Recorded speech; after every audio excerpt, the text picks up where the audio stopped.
I've spent all my life in the health service. I've worked in every health board in Scotland, but I never worked in Hartwood.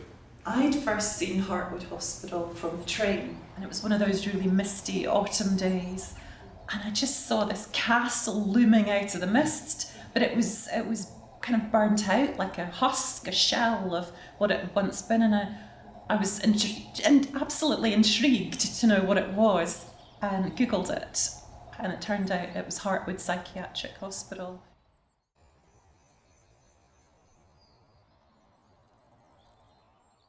If you forget about your ancestors, the spirits disappear and they're no longer in our presence. So we decided we're going to start looking for our family. So we found my great-great-uncle, Robbie MacDonald, who is a soldier. He was a soldier, 21 years old at the Battle of the Somme, and he got killed on the 6th of September 1916. So whilst we were there was an elderly lady looking after the graves, and she had cared for his grave since, I think it was about 1930s. She'd been looking after his wee grave. So we thought, no what, we've got this graveyard, it's a fabled graveyard, it was in Hartwood, not many people knew about it at that time, so we decided that we would look after this wee graveyard. COVID came along, which was actually a godsend for us because we weren't allowed to go out, we weren't allowed to work, we weren't allowed to do anything. It was in the middle of nowhere where we stay, so it was a safe place that people could go to and look after things and get some fresh air, and it grew arms and legs from there.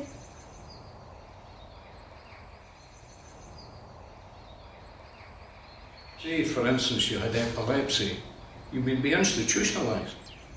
Hartwood was the biggest mental hospital in Europe. People coming from the Orkney down for treatment here. That was a bloody disaster, to be perfectly honest. You know, the numbers of people that were buried there who couldn't afford the proper funeral, so they were all known as paupers' graves, and that really shook me up a bit. You know, but I understand.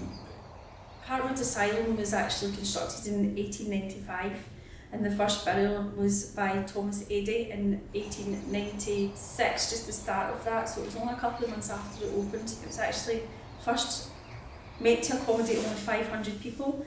At one point it actually accommodated 3,000 people. It was one of the first places in Europe to carry out lobotomies, and what we now call conversion therapy was carried out there.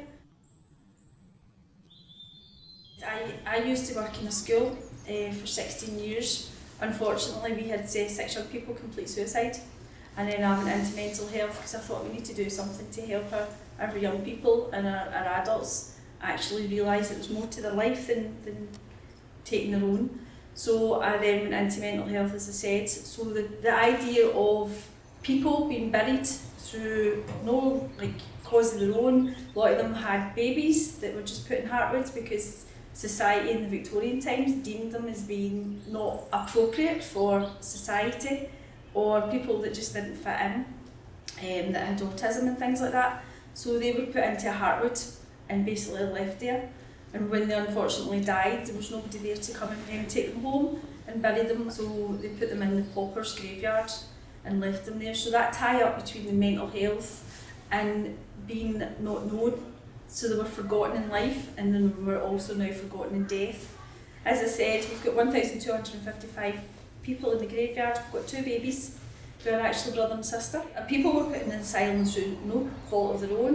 We've actually got a lady who was inappropriately dressed and was taken by the police and placed in Hartwood for 60 years, died in Hartwood.